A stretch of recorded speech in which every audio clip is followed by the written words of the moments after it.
সেদিন আমাদের দীঘা থেকে বাড়ি ফেরার দিন ছিল। তো সকাল যেহেতু 10:30টায় আমাদের দীঘা স্টেশন থেকে ট্রেন ছিল, ওই জন্য আমরা আমাদের হোটেলে যে রেস্টুরেন্টটা ছিল ওখানে খুব করে রিকোয়েস্ট করেছিলাম যে আমাদের যেন একটু হলেও ডাল ভাত আলু ভাতে করে দেয়।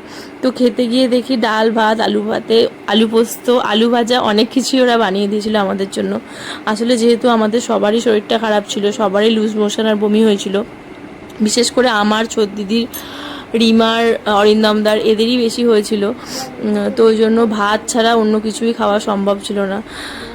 তো যাই হোক, ওরা করেও দিয়েছিল আমাদের কথা মতো। তা ট্রেনে তো চেপে পড়েছি আমরা, আর এই ব্রিজটা সেদিনকেও আসছিলাম, খুব ভালো লাগছিল আর আজও ভালো লাগছে। আসলে আজ তো সবাইকারই মন মেজাজটা খারাপ আর শরীরটাও খারাপ, ওই জন্য আর কোনো ক্লিপ নিইনি।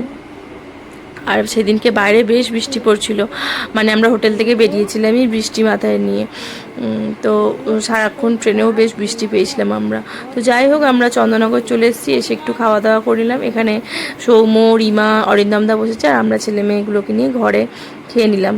তো খেয়ে নিয়ে আর বেশিক্ষণ দাঁড়ায়নি, আমরা বেরিয়ে পড়লাম বাড়ির উদ্দেশ্যে, কারণ আর ভালো লাগছিল না আর কি, মনে হচ্ছিল কখন বাড়ি যাব। তো চলুন, আজকের ব্লগটা আমি এখানেই শেষ করলাম। ভালো লাগলে অবশ্যই একটা লাইক কমেন্ট করে